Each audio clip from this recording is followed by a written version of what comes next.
The bill came in a black leather folder, set down between us like a verdict. My smile stayed on, but my stomach dropped.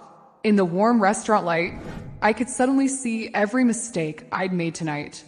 The dress I borrowed, the confidence I faked, the way I said yes to a place I should have Googled first.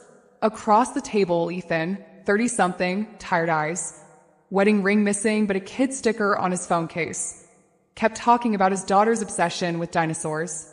He was sweet, safe, the worst kind of safe, because it made me want to believe in it. My fingers found my wallet in my purse anyway. 2 cards, both useless. I'd known that before I came. I leaned forward so the waiter wouldn't hear, and my voice came out smaller than I meant it to. "I'm sorry," I whispered, barely moving my lips. I can't afford this date." For half a second, the whole room felt too loud. I waited for the polite pause. The awkward joke, the look that says, "So this is who you are." Ethan didn't even glance at the folder. He reached into his pocket, pulled out something I didn't expect, and slid it onto the table between us. Then he stood up, like he was about to do the last thing a stranger should ever do for me. And that was the moment my entire night changed. The restaurant looked like it belonged in someone else's life. Soft amber lamps, crisp white napkins folded like little tents. The kind of place where the water glasses never got below half. I paused at the door and felt my throat tighten, like my body was trying to warn me before my brain could. "You're here," Ethan said, and his voice pulled me back to the sidewalk. He wasn't dressed to impress. Dark jeans, a simple button-down, sleeves rolled to his forearms. Clean, careful, like he'd learned the difference between trying and pretending. His hair was still slightly damp, like he'd rushed out after a shower. And when he smiled, I saw a tiredness that didn't ask for sympathy, just existed. "Sorry," he added immediately, as if he owed apologies by habit. My sitter texted last minute. Lily was negotiating bedtime. The way he said Lily made the word feel real. Not a line, not a prop, a whole little person. "That's okay." I lied because okay was easier than "I'm nervous enough for both of us." He held the door for me, and I caught a glimpse of his phone when he slid it into his pocket. There was a dinosaur sticker on the back, a slightly crooked green T-Rex. It shouldn't have meant anything. It did anyway.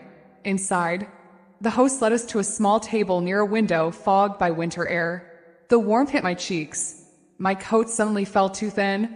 My dress suddenly felt too borrowed because it was a friend's. "It looks like you have money," she joked when she handed it to me. I sat down carefully, like I could sit in a way that didn't reveal the number in my bank account. Ethan didn't scan the room. He didn't do that thing some men do, measuring who's watching who matters. He looked at me like I was the only person he needed to pay attention to. "You look really nice," he said. Then, like he was afraid it sounded wrong, he added, "I mean comfortable. Not like you're wearing someone else's skin." My chest did something small and sharp. "I'm trying," I admitted, and my laugh came out a little too bright. I hated myself for it. The menu was heavy, embarrassingly heavy. When I opened it, the prices landed like tiny punches. My brain started doing math I didn't want to do. I kept my face neutral and pretended to read descriptions like truffle was a normal word in my world. Ethan glanced at his menu, then back at me. "If this place feels like too much, we can change it," he said quietly, like it was the most natural option. "It's fine," I said too fast. Really, I wanted to come. That part was true. I wanted to come. I just didn't want to pay the price of wanting. He nodded, not arguing. "Okay, but you get to say the word. Anytime." A waiter poured water and asked if we'd like something to drink. Ethan's eyes flicked to mine, questioning without pressure. "I'll just do water," I said. "Same," Ethan said immediately, like he'd already decided it wasn't worth making my night harder. We talked. Easy things at first, work, traffic, how the city always smelled like rain even when it wasn't raining. Then Lily came up again, naturally, like she lived in every corner of his life. "She's 4, he said, smiling into his glass. "And she believes dinosaurs are still alive. Like hiding. That's adorable." "It's terrifying," he corrected, dead serious. "She told her preschool teacher a velociraptor lives under our couch." Now the teacher thinks I'm raising a tiny conspiracy theorist. I laughed. An actual laugh this time, and something in my shoulders dropped. For a few minutes, I forgot to monitor myself. Forgot to count every sip, every bite, every second. Then my phone buzzed in my purse. A notification from my banking app. Low balance. My stomach turned cold in one smooth motion, like an elevator dropping. I excused myself to the bathroom with a smile that felt stapled on. In the stall, I opened the app with shaking fingers and watched the number glare back at me like it was disappointed. It wasn't enough. Not for this. Not even close. I stared at myself in the mirror when I came out, trying to practice a face that wouldn't crack. My lipstick looked fine. My eyes didn't. They looked like someone who was about to run. Back at the table, Ethan was mid-story, using his hands as he talked, the way people do when they're trying to make you see something. On his ring finger, there was a pale indentation where a band used to be. Not fresh, not ancient either. I nodded in the right places. I smiled. I kept my hands under the table so he wouldn't see how tightly I was holding my own fingers. Dinner ended too quickly, like all good distractions do. The plates disappeared. The conversation softened. The restaurant got louder around us. Or maybe my hearing just returned when my panic did. A waiter approached, polite and efficient, and placed a black leather folder on the table between Ethan and me, right in the center, like it had been waiting for its cue.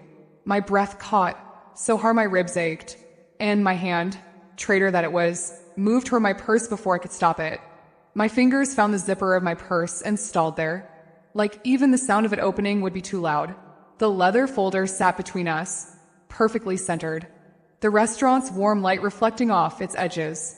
It wasn't dramatic. It wasn't cruel.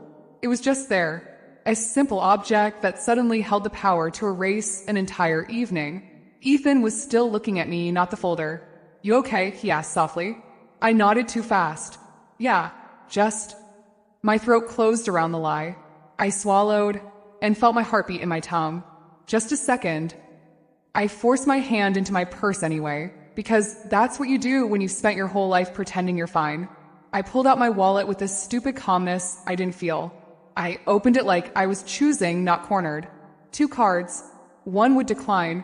The other would hurt me later in fees and consequences I could already taste. I didn't look at Ethan. I couldn't. My eyes fixed on the folder, like if I stared hard enough, it might dissolve. My palms went damp. The waiter had stepped away, giving us space, but I still felt watched. By the room, by the clink of glasses, by the couple laughing too loudly at the next table. Shame has a way of making strangers feel like witnesses. I leaned forward, close enough that my hair brushed the rim of my water glass. I lowered my voice until it was barely a thread. "I'm sorry," I whispered, keeping my lips small. I can't afford this date." The words landed and didn't bounce. For a moment, nothing moved. Not the candle between us. Not the little spoon beside my plate. Not even the air. I waited for Ethan's face to change. For the micro-expression that says, "Oh," for the polite tightening at the corners of his mouth. For that subtle step back people take when they realize you're not who they assumed you were. But Ethan didn't look at the folder. He didn't even blink the way I expected. He just watched me, like he was hearing something important and trying not to scare it away. "Hey," he said quietly, and his voice wasn't disappointed. It wasn't amused. It was gentle, like a hand landing on your shoulder. "Thank you for telling me." My chest stung. "It's embarrassing. I know," he said, like he didn't need to think about it. Like he'd been there. I tried to laugh, but it came out wrong. Thin and sharp. I shouldn't have come. I thought it would be cheaper. I didn't. He shook his head once. "Calm. Steady." "No," he said. "Don't do that thing where you punish yourself out loud, so no one else gets the chance." I froze, because it was exactly what I was doing. He reached into his pocket, and I flinched without meaning to, my brain already writing a scene. Cash he didn't have, a forced smile, pity with good intentions. I hated the way I expected the worst even from kindness. But what he pulled out wasn't a wad of bills. It was a folded piece of paper, small, worn at the edges, creased like it had been opened and closed 100 times. He didn't present it like a grand gesture. He didn't make a show of it. He just slid it across the table toward me, slow enough that I could choose to ignore it if I wanted. On the outside, in neat handwriting, were 3 words. New plan. Promise. My breath caught again, but this time it wasn't panic. It was confusion. What is that? I whispered. Ethan's mouth twitched like he was trying not to smile fully. A cheat code, he said, for moments like this. I stared at the paper. My fingers hovered, not touching it yet, like it might burn. He nodded toward it. Open it. I unfolded it carefully. Inside, there were lines, short, simple, like someone had written them when they didn't have time for poetry. 1, no one leaves ashamed. 2, we don't argue about pride at the table. 3, if it's a problem, it's our problem. 4, you get to stay, even if you can't pay. My vision blurred, so suddenly I had to blink hard. I hated that I was tearing up over a piece of paper.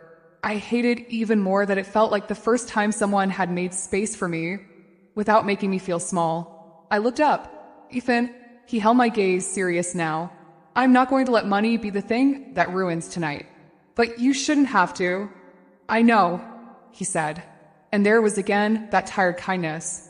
And I'm still going to. He reached for the leather folder then. Not like it was a weapon. Like it was just an object that needed moving. He tucked it under his hand, then stood. The movement made my heart jump. What are you doing? Ethan leaned down slightly, voice low. I'm going to talk to the manager. My body went cold again, the shame trying to crawl back up my throat. No, Ethan, please don't. He shook his head, gentle but firm. Not about you, he said. About me. About the bill. About a mistake I made when I chose this place without thinking. He paused, and his eyes softened like he was deciding something. Then he added, almost like a confession, I've been on the other side of that whisper. I stared at him. The indentation on his ring finger suddenly loud in my mind. You have? Ethan didn't answer right away. He looked down at the note in my hand, then back at my face. Yes, he said quietly. And I promised myself my daughter would never learn shame from watching me. Before I could respond, he turned and walked toward the front of the restaurant. My instinct screamed to grab my coat and run, to disappear before someone could be kind to me and make me feel like I owed them my soul. I watched Ethan's back as he crossed the room, steady steps, shoulders relaxed, no hesitation, and I realized something terrifying. He wasn't doing this like a man trying to impress me. He was doing it like a man who had already decided I mattered.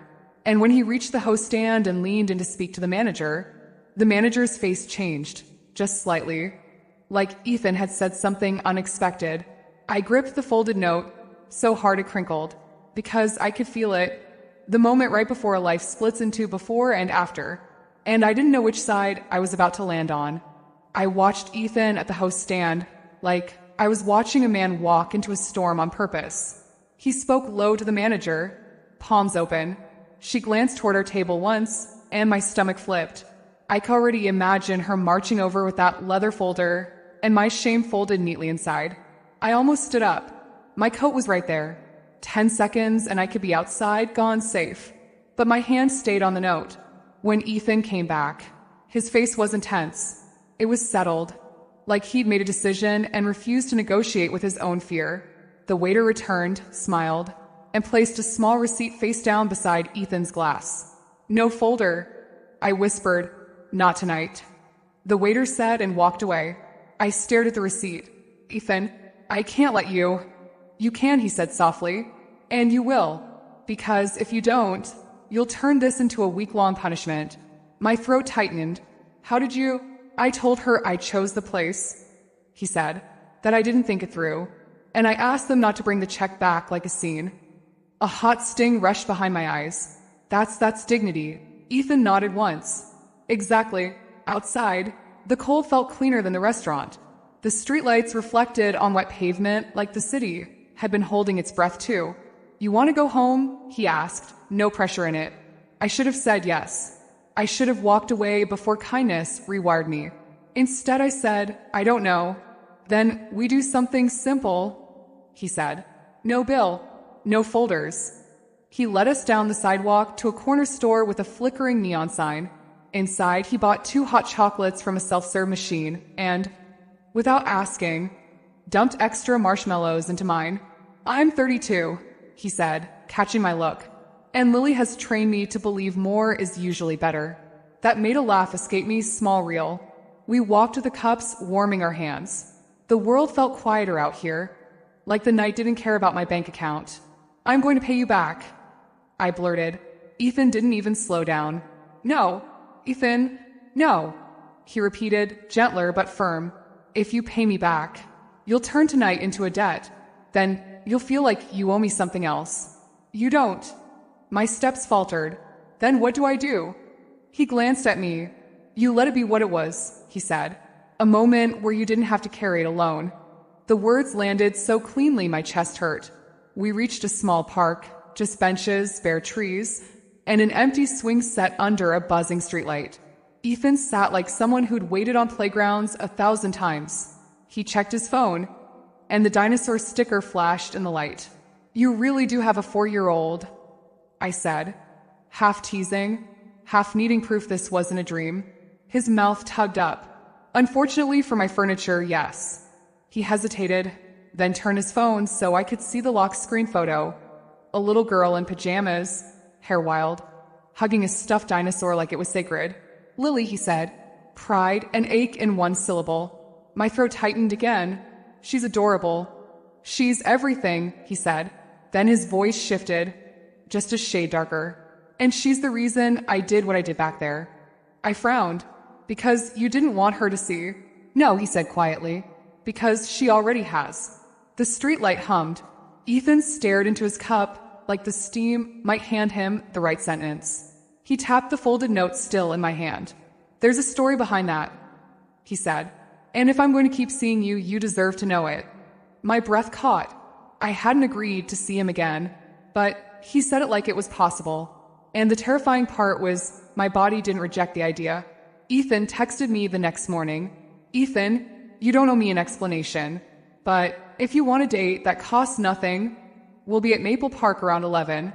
Lily asked for the dinosaur slide. I stared at the message longer than I should have. Thumb hovering like the screen might bite me. A sane person would have said no. I'd known him one evening. One bill. One note that cracked something open in me. But my chest did that small pull again.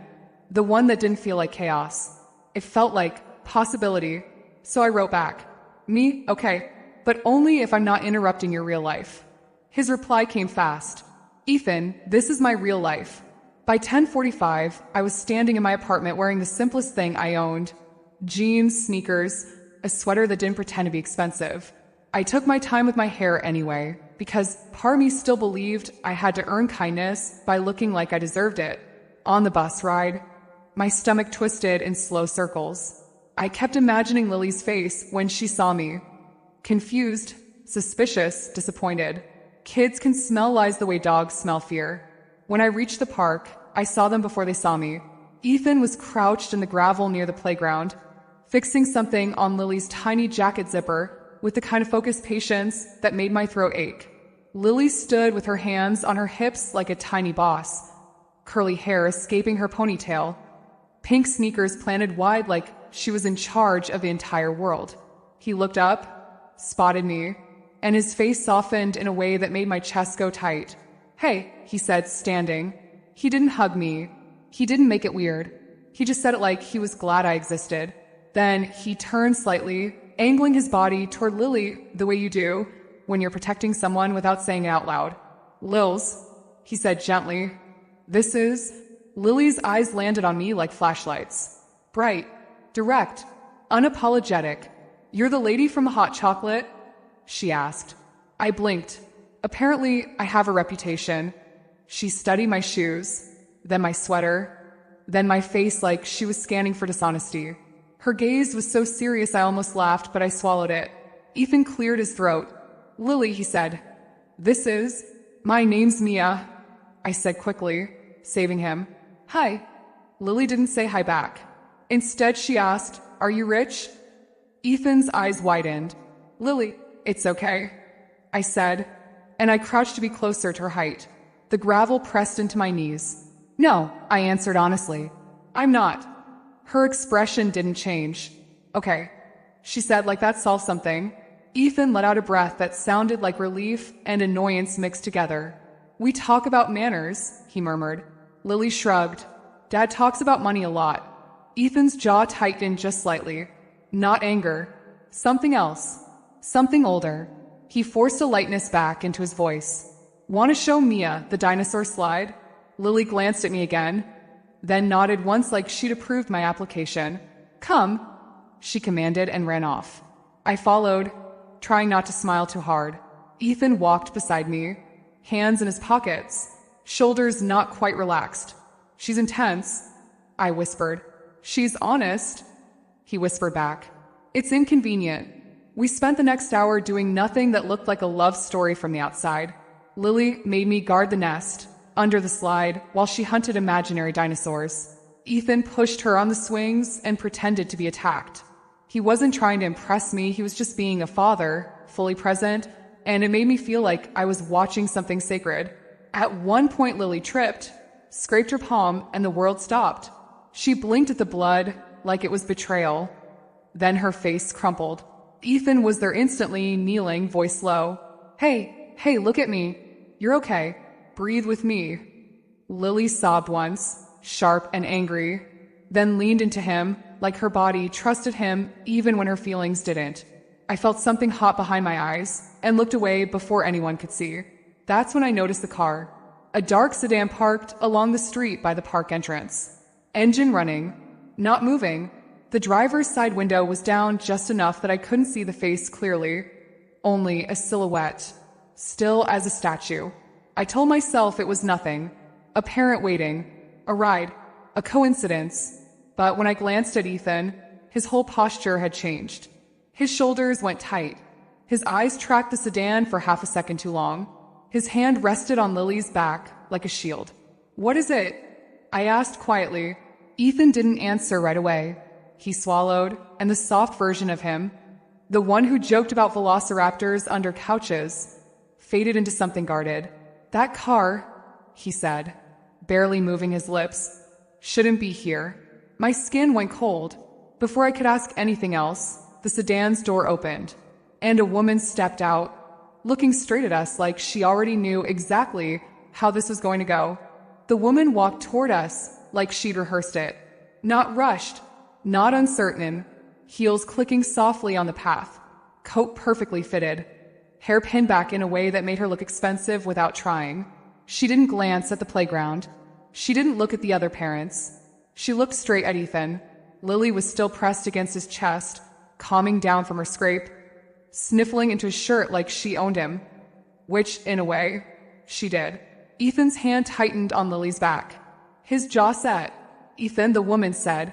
Her voice wasn't loud, but it cut clean through the park noise. We need to talk. Lily lifted her head and saw her. The change in her face was instant, like a curtain dropped. She didn't smile. She didn't wave. She went still.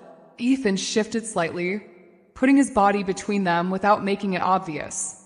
Now's not a good time, Claire. Claire. The name sounded like perfume and paperwork. It's never a good time for you, Claire replied, gaze flicking to Lily's scraped palm. Of course. My stomach tightened. I stayed crouched near the swing set, suddenly aware of how close I was to a family conversation I didn't belong in. Claire's eyes moved, finally, toward me. It wasn't curiosity. It was assessment. And you are? She asked. I opened my mouth, then closed it. My throat felt dry. Mia, Ethan said before I could. Calm, but there was an edge under it now. A friend. Claire's eyebrow lifted a fraction. A friend, she repeated, like she'd already decided what I really was. Then she looked back at Ethan. You're introducing friends to Lily now. Ethan's nostrils flared. Don't do that. Do what? Claire's voice stayed smooth. Be concerned. You're taking my granddaughter to parks while you're behind on. Not here. Ethan cut in low. Claire stepped closer. I saw the faint gold of a bracelet at her wrist. A watch that probably cost more than my month's rent. I came because your lawyer didn't return my call, she said. And because I'm tired of hearing excuses about cash flow while Lily's life stays unstable. Ethan's eyes flashed. Unstable. He gestured around, kids laughing, parents chatting, Lily's tiny backpack on the bench. This is unstable to you. Claire's mouth tightened. Your pride is unstable, she said quietly. And it's expensive. The words hit like a slap because they weren't even aimed at me. And yet my whole body flinched like they were. Lily suddenly slid down from Ethan's arms and moved behind his leg, clutching his jeans. Claire noticed. Something softened in her face for half a second, then hardened again. Like softness was a luxury she didn't trust. Sweetheart, Claire said, crouching slightly. Hi.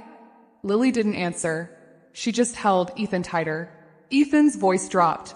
You can't just show up like this. I can, Claire said, because you won't meet me in an office. Because you won't take the help I've offered. Because you keep turning money into a moral argument when it's actually a practical one. Ethan's hand curled into a fist at his side, and then Claire's eyes flicked back to me, sharp again. This, she said, as if pointing to an invisible stain, is exactly what I mean. Distractions, emotions, new people. Heat rose into my face. I stood up too fast. I'm not, I started, but my voice came out thin. I'm not a distraction. Claire's expression didn't change.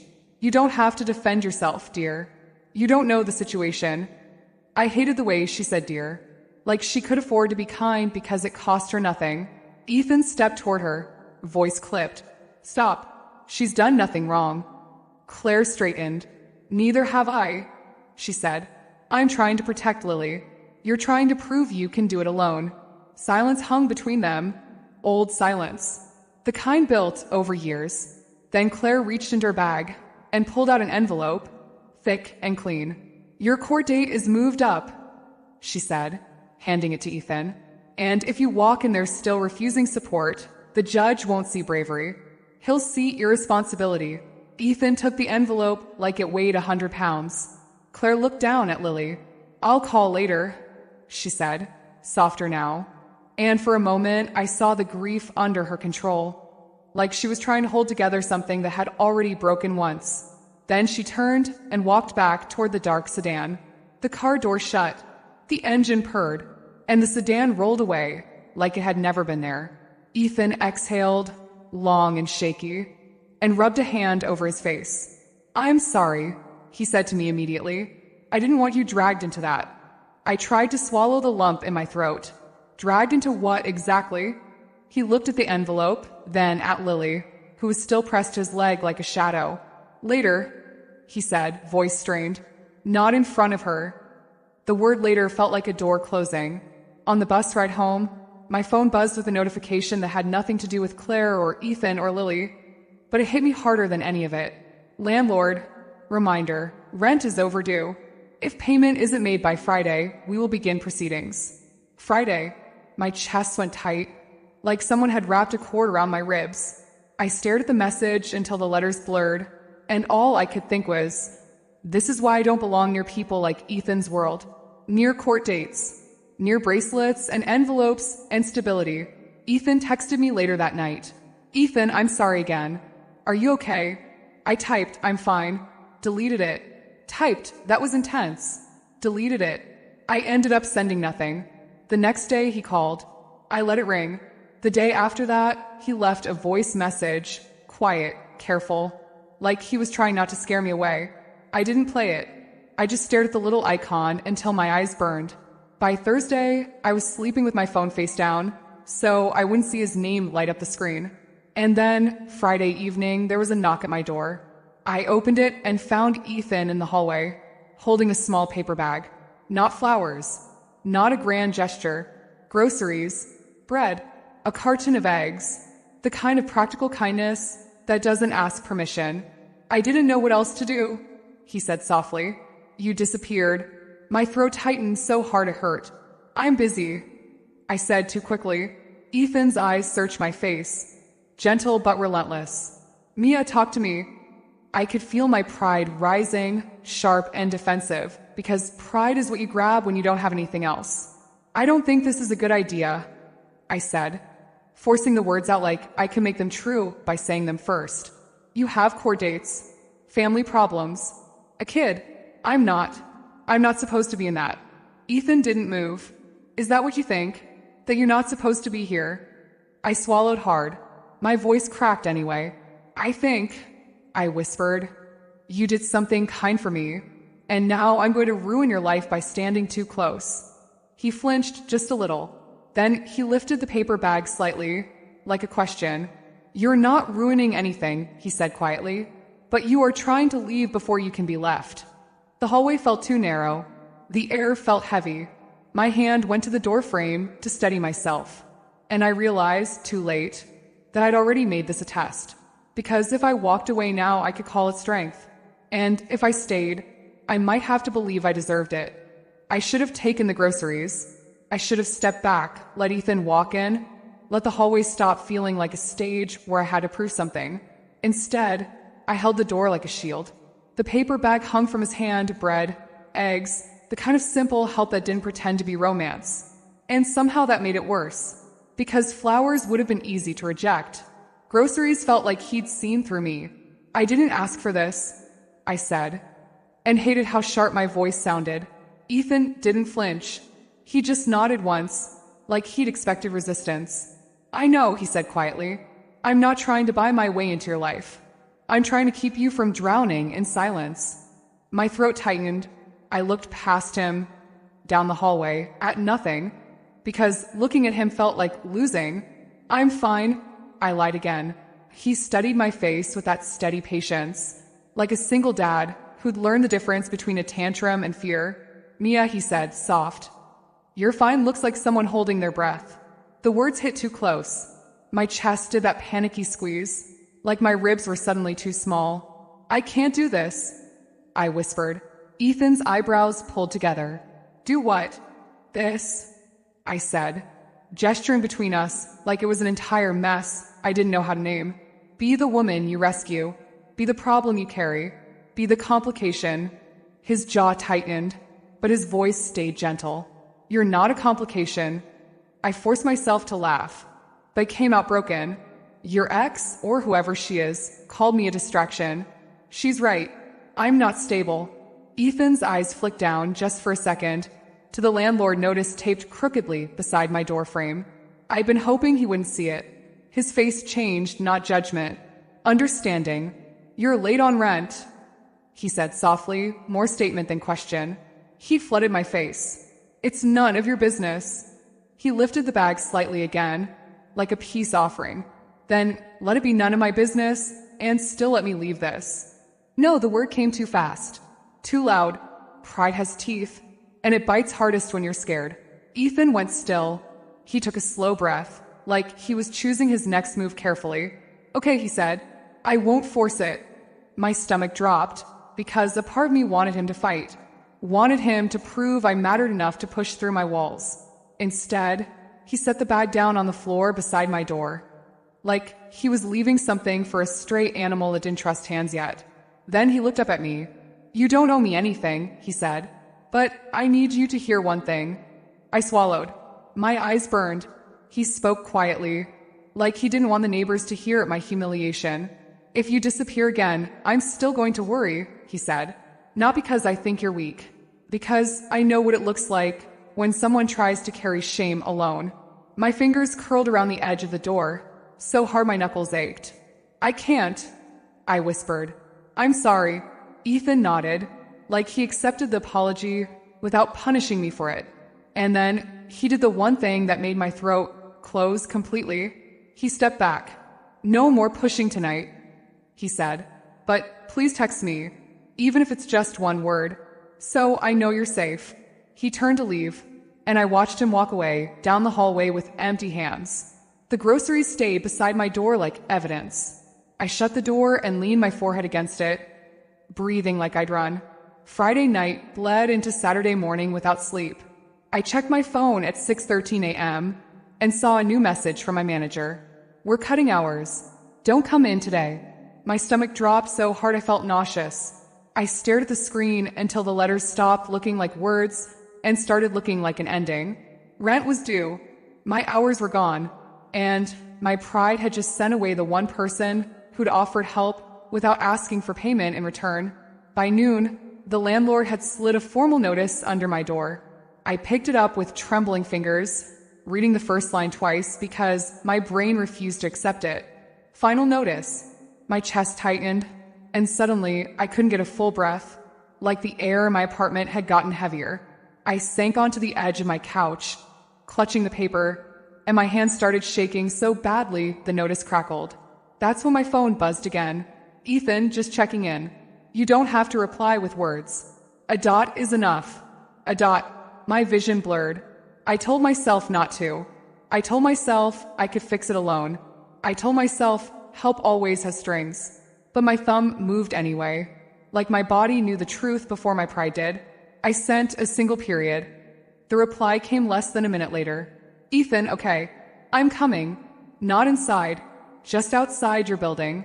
5 minutes. Panic flared. I typed no, then deleted it. 5 minutes later, I heard a car door close outside. I went to the window and saw him standing on the sidewalk, hands in his pockets, looking up like he wasn't sure if I'd hate him for showing up. He didn't knock. He didn't demand. He just waited. My throat tightened so hard it hurt. I grabbed my coat, almost on autopilot, and walked downstairs. When I stepped outside, Ethan's eyes met mine and softened in relief. He spoke first, voice low. I'm not here to lecture you, he said. I'm here to ask one question. I blinked, cold air burning my lungs. What? I managed. He took a slow breath. If this was Lily, he said gently, and she was too proud to admit she needed help, what would you do? The question hit, like a light turning on in a dark room. My lips parted, but no sound came out. Ethan stepped closer, just close enough that I could see the tiredness in his eyes. Let me help the way. I'd want someone to help her, he said. No control, no pity, just a hand. My heart hammered so loud I could barely think. And before I could answer, his phone buzzed. He glanced at the screen, then his face tightened. Claire, he said under his breath. I felt my stomach drop again, because across the street, the same dark sedan was pulling up to the curb. The sedan stopped like it owned the curb. For a second, I couldn't move. I stood beside Ethan on the sidewalk with my coat half zipped, my hair still messy from panic, and I felt exactly how I'd felt when the check arrived at the restaurant. Caught in a moment I didn't have the money, power, or words to control. The back door opened. Claire stepped out, perfectly composed, like the cold couldn't touch her. She didn't look surprised to see me. If anything, her eyes sharpened, as if my presence confirmed a theory. Ethan, she said, we need to talk. Now. Ethan didn't step back. He didn't step forward either. He just squared himself, the way a man does when he knows the fight isn't optional. Not here, he said, voice low.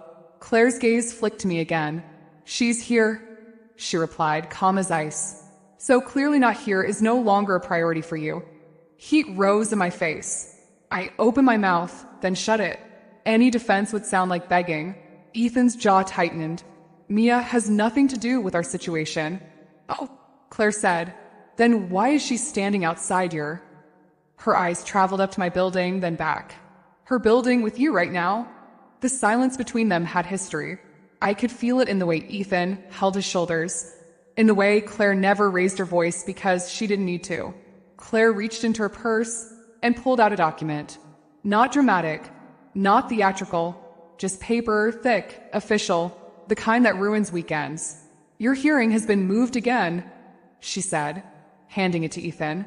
Monday, 9 a.m. Ethan took it, and I watched the muscles in his forearm tighten like he was physically stopping himself from reacting. Claire continued, voice precise. And I'm submitting updated concerns. Financial instability, lack of consistent childcare, emotional volatility. Stop, Ethan said sharply. Claire's gaze stayed steady. Do you want me to stop, or do you want the judge to stop? Ethan's mouth opened, then closed. His throat moved with a swallow that looked like it hurt. I didn't understand the details, but I understood the shape of it. Lily in the middle, money on one side, love on the other, and Claire trying to buy certainty. Claire looked toward me again. Mia, she said, like she'd memorized my name. You seem kind. My stomach sank at the sweetness of it. I'm trying, I managed. Claire nodded as if that was adequate. Then you'll understand this. Lily has already lost one adult she loved. She can't afford instability. Her eyes slid to Ethan, and Ethan cannot afford distractions. Something in Ethan's expression cracked, not rage. Pain. Don't talk about her like she's an argument, he said, voice rough. Claire's face tightened for half a second, the control slipping just enough to show a bruise underneath. I talk about her like she's my granddaughter, she said quietly, and like I'm tired of being the only adult in this situation who plans beyond a feeling. Ethan's voice dropped. I plan. I just don't plan by handing Lily a price tag. Claire's eyes flashed. You plan by refusing help until the world forces it on you. Ethan stepped closer, low enough that I barely heard him. Leave Mia out of this. Claire studied him, then me, and then she did something that made my blood run cold. She smiled, small and polite. I will, she said. If she's smart, she'll leave on her own. Then she turned, got back into the sedan, and shut the door like she was closing a file. The car pulled away.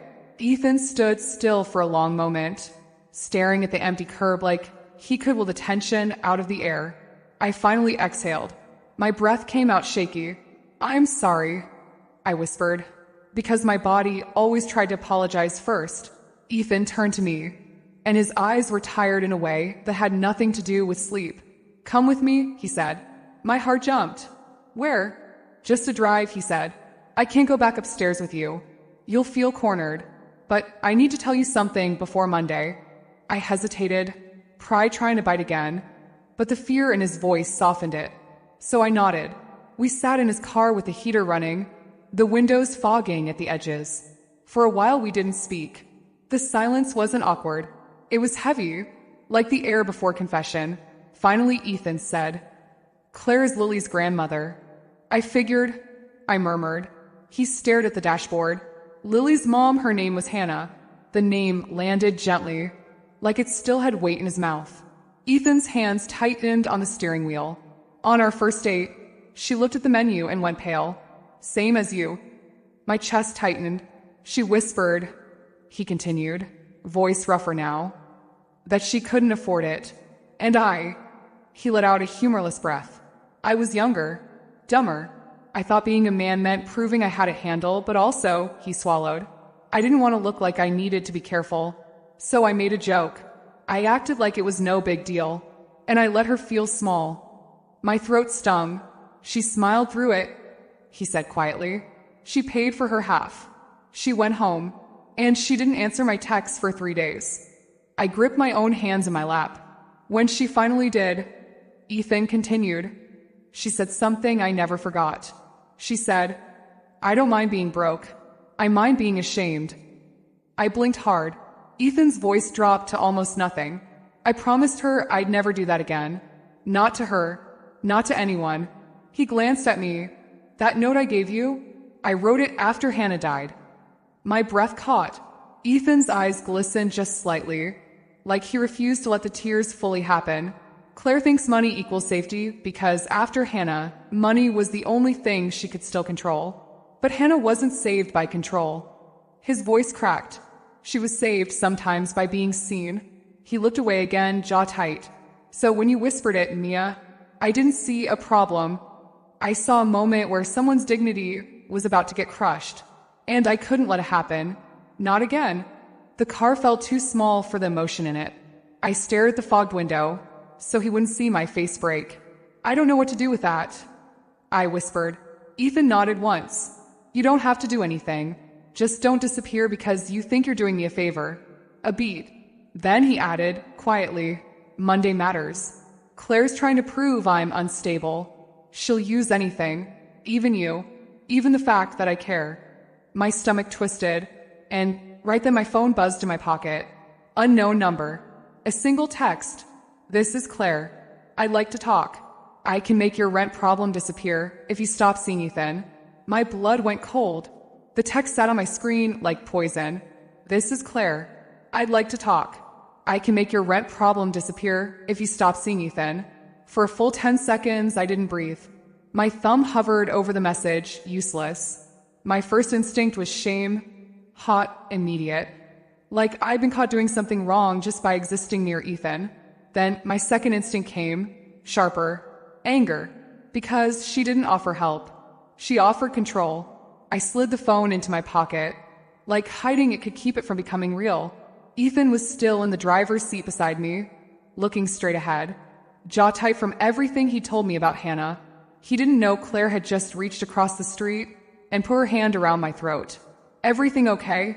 he asked without looking at me. I swallowed. My voice came out small. "Yeah." Lie. The heater blew warm air against my face, and it made me feel even more trapped. I stared at my hands in my lap. Fingers clenched so hard my nails bit skin. In my pocket, my phone buzzed again. Another message. "You don't have to struggle. Say yes, and I'll handle it today." My stomach turned. I could have said yes. It would have been so easy. A clean escape route. Take the money, disappear, fix my rent, pretend this was mature, pretend I was doing Ethan a favor by removing myself from the mess. But I remembered Lily behind Ethan's leg at the park. The way she held on like she was afraid adults could be taken away by surprise. And I remembered Ethan's note. No one leaves ashamed. I pulled my phone out, hands trembling, and typed with a steadiness I didn't feel. "Me no. Do not contact me again." My heart slammed against my ribs as I hit send. Ethan glanced over, sensing the shift. "Mia?" I didn't answer. Not yet. I couldn't.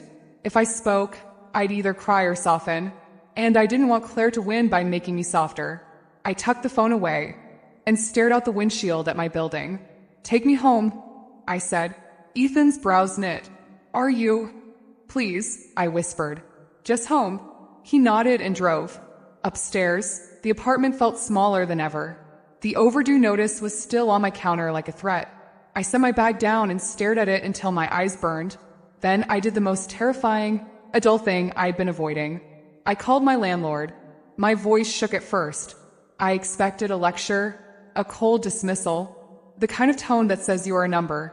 Instead, the woman on the phone sighed. Tired, not cruel. "I can give you an extension until Wednesday," she said. "But I need something. Partial payment. Proof you're trying." "I am," I whispered. And this time it wasn't a lie. I opened my closet and pulled out the borrowed dress, still hanging there like a symbol of everything I'd tried to fake. I texted my friend, arranged to return it. I listed 2 things online. I emailed a contact from an old freelance job. I asked for extra shifts, even if it meant working nights. None of it felt heroic. It felt humiliating, but it also felt like stepping back into my own life. My phone buzzed again, Ethan's name. I stared at it, chest tight. Then I forced myself to be brave in the way that actually mattered. I texted him. "Me. Claire contacted me. She offered to pay my rent if I stopped seeing you. I said no. I just didn't want you finding out later." The reply didn't come immediately. 2 minutes passed. Then, "Ethan, I'm sorry. You didn't deserve that. Thank you for telling me. Are you safe?" My eyes stung. "Me, I'm safe. And I'm handling my rent. Not because I'm proud, because I need my life to be mine." This time his reply came fast. "Ethan, okay. I'm here. No rescuing. Just here." I pressed my forehead to the wall and let one silent tear fall. More relief than sadness. That night, I went back to the restaurant. Not dressed up, not pretending, just me, in jeans and a jacket, hair damp from the cold. The host recognized me, just slightly, and her expression softened. I walked to the same window table, the same warm light, the same place where I'd almost disappeared into shame. A young woman sat 2 tables over, alone, staring at her menu with the same frozen face I'd worn. She kept glancing at the prices like they were insults. I didn't know her story. I didn't need to. When the waiter came, I asked quietly, "Can I cover her bill?" Discreetly. No scene. He hesitated. I slid a folded note across the table. Ethan's words, rewritten in my handwriting. "New plan. Promise. No one leaves ashamed." The waiter's eyes flicked to the note, then to me. He nodded once. I left before the check came, before the folder could land, before the night could turn into a test. Outside, my phone buzzed. A photo from Ethan. Lily had drawn a dinosaur with wild scribbles and a tiny stick figure woman beside it. Underneath, in uneven child handwriting, were the words Ethan had probably helped her spell. Mia is nice. Then a message from Ethan. She wants to give it to you in person. Tomorrow after preschool pickup if you want. I stared at the picture until my throat ached. And just as I started to type yes, another notification popped up. Unknown number. A short text that made my blood run cold. If you show up tomorrow, you'll regret it. I read the text 3 times, hoping it would turn into something else. If you show up tomorrow, you'll regret it. My hands went cold so fast my phone felt slippery. I sat on the edge of my couch, staring at the screen like it could bite. My first instinct was the old one vanish. Cancel. Make myself small enough that no one could aim anything at me. Then I looked at the screenshot Ethan had sent. A lopsided dinosaur, a stick figure girl, and the words, Mia is nice. My throat tightened. I typed with shaking fingers. Me, Ethan. I just got a threatening message from an unknown number. I'm sending a screenshot. I don't want to scare you, but I won't hide it. He called immediately. I'm sorry, he said before I could even say hello, voice tight. I'm so sorry. It could be nothing, I whispered. It's not nothing, he said. Control but furious in a way that sounded like he was holding his breath. Don't come alone. Meet us at the preschool entrance, public cameras. I'll be there early. I'm still coming, I said, surprising myself. There was a pause on the line, like he'd expected me to fold. Okay, he said quietly. Okay, thank you. The next morning, the sky was gray and low, the kind of day that makes the city feel heavier. I walked to the preschool with my heart in my throat, scanning every car, every sidewalk shadow. My phone was in my hand like a lifeline. Ethan was already there when I arrived, standing by the gate with Lily's little backpack strap wrapped around his wrist like an anchor. He looked tired but steady. When he saw me, something softened in his face. Relief he didn't try to hide. You're sure? He asked low. I nodded, though my pulse was screaming. I'm sure. A teacher unlocked the gate. Parents filtered out in soft clusters. I stayed close to Ethan, trying to breathe normally. Then I saw her. Claire stood across the street, half in shadow under a tree, coat perfect, posture perfect, like she wanted to be seen without approaching. Her eyes met Ethan's for 1 second. Ethan's shoulders went rigid. My stomach dropped, but I didn't step back. Claire's gaze flicked to me, calm and cold, and she lifted her phone just slightly, like she was taking a photo. Ethan moved, placing himself between her and me without touching me. Ignore her, he murmured. Eyes on Lily. The doors opened and small bodies spilled out. Lily appeared last, holding her teacher's hand, face serious like she was bracing for something. Then she saw Ethan. Her whole body changed. She let go of the teacher and ran. Fast, clumsy, all heart. Dad, Ethan crouched and caught her. And I felt my chest ache at how tightly he held her. Lily's eyes flicked past him, straight to me. She froze for half a beat, like she wasn't sure if she was allowed. I crouched automatically. Hi, Lily. She walked toward me slowly, then suddenly lunged forward and wrapped her arms around my neck, like she decided in one instant that I was safe. I didn't even have time to be shocked. I just held her, her little cheek pressed against mine, warm and real. I could feel her breathing, quick at first, then slowing. Ethan's eyes met mine over her head. Something in his expression cracked open. Gratitude mixed with pain. Someone tried to sign her out 10 minutes ago. The teacher said quietly to Ethan. A woman. She said she was family. Ethan went pale. Claire. The teacher nodded. We didn't release Lily. We called the number on file. Lily got upset and wouldn't go near the gate. Lily tightened her grip on me like she understood the name without understanding the politics. Ethan's voice dropped, controlled and shaking. Thank you, he told the teacher. Thank you for not letting her take her. Claire watched from across the street, motionless. My phone buzzed in my hand. Unknown number. A call. My blood went cold. Ethan saw my face and knew instantly. Don't answer, he said. I didn't. I just held Lily tighter and took a screenshot of the incoming call. my thumb moving on instinct. Ethan exhaled through his nose, a sound like he was trying not to explode in front of his child. He crouched beside Lily and brushed her hair back. "Hey," he said gently, "you did really good. You stayed with your teacher. You stayed safe." Lily nodded, eyes glossy. "Grandma, Claire makes my tummy hurt," she whispered. Ethan closed his eyes for 1 second, like the sentence physically hit him. Then he looked at me, really looked. Not as a complication, not as a date, as someone who had stayed. "You showed up anyway," he said softly. My voice came out shaky but honest. I didn't want her to learn that people disappear when things get scary. Ethan's throat moved like he was swallowing something sharp. He nodded once, like he couldn't trust words yet, and then his phone buzzed. He glanced at the screen, his lawyer's name, and his face tightened.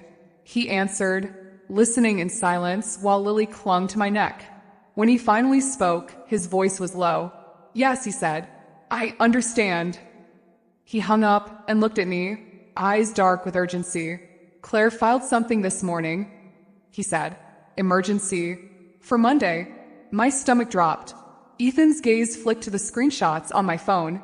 The threat, the call. "And now," he added, voice tight, "we're going to need every single piece of this." Monday morning, the courthouse smelled like old paper and burnt coffee. Everything was too bright, fluorescent lights that made people look harsher than they were. Like the building couldn't tolerate softness. Ethan stood beside me in a plain navy jacket, shoulders squared, jaw tight. He kept checking his phone, not for messages, just to make sure Lily's sitter was still answering. "You don't have to be here," he told me twice in the car. But I was here. My legs felt like borrowed furniture, shaking under me. Yet somehow I stayed upright, because disappearing would have been easier, and I was tired of choosing easy when it meant leaving people alone in the worst moments. Claire arrived with a lawyer and a calm face that looked practiced. She didn't look at me at first.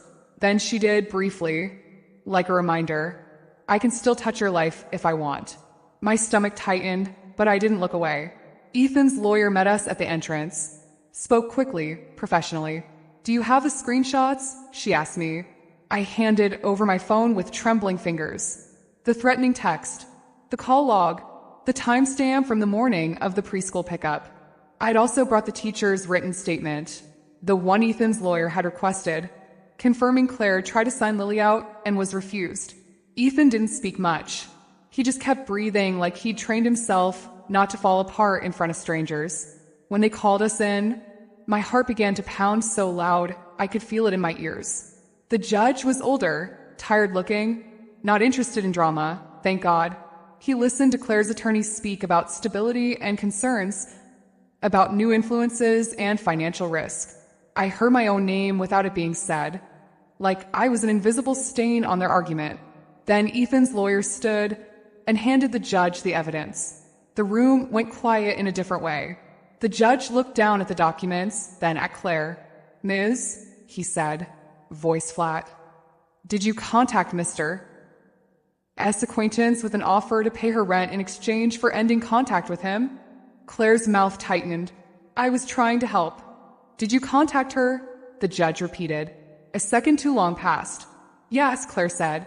"And did you attempt to remove the child from school without the custodial parent's authorization?" Claire's eyes flashed. "I'm her grandmother."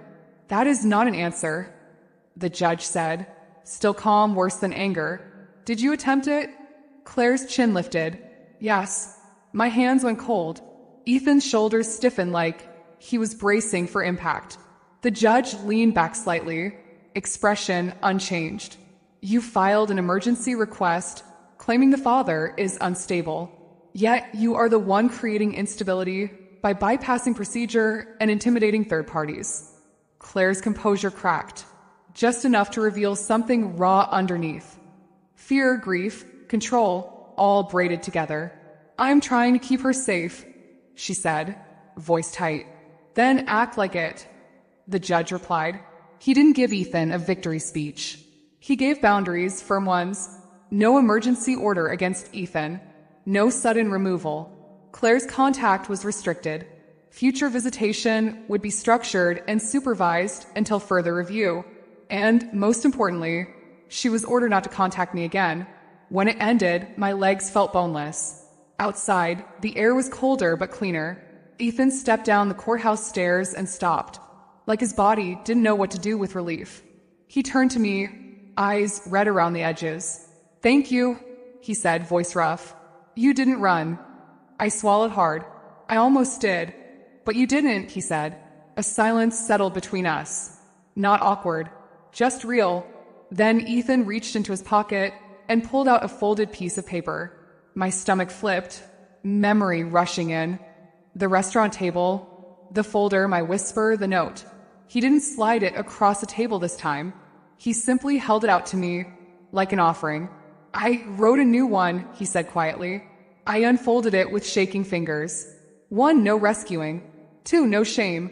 3, no disappearing. 4, if it's hard, we do it slowly. Together. 5, if you want to be in our lives, you don't have to earn it by suffering. My vision blurred so fast I had to blink hard. I looked up. "Ethan." He shook his head gently. "This is the unexpected thing," he said. "I'm not asking you to marry me. I'm not asking you to become Lily's new mom. I'm not asking you to fix us." His throat moved with a swallow. "I'm asking if you want a real place in our life. The kind that doesn't cost money. The kind that costs honesty." My chest tightened so hard it hurt. "I'm behind on rent," I whispered, because the truth always rushed out first now. "I know," he said, "and you're handling it. I'm proud of you. But if you ever need help, I want it to be help, not leverage." I exhaled, shaky. "Okay," I said, and it sounded like a surrender and a beginning at the same time. Slowly, together. Ethan's eyes softened with relief that looked almost like pain. That afternoon, we picked Lily up from the sitter. She ran into Ethan's arms and then turned to me, serious as ever. "You came back," she said. "I did," I whispered. She nodded like I'd passed a test, then pulled a folded paper from her backpack and thrust it toward me. It was another drawing, me, Ethan, and Lily on a bench under a streetlight.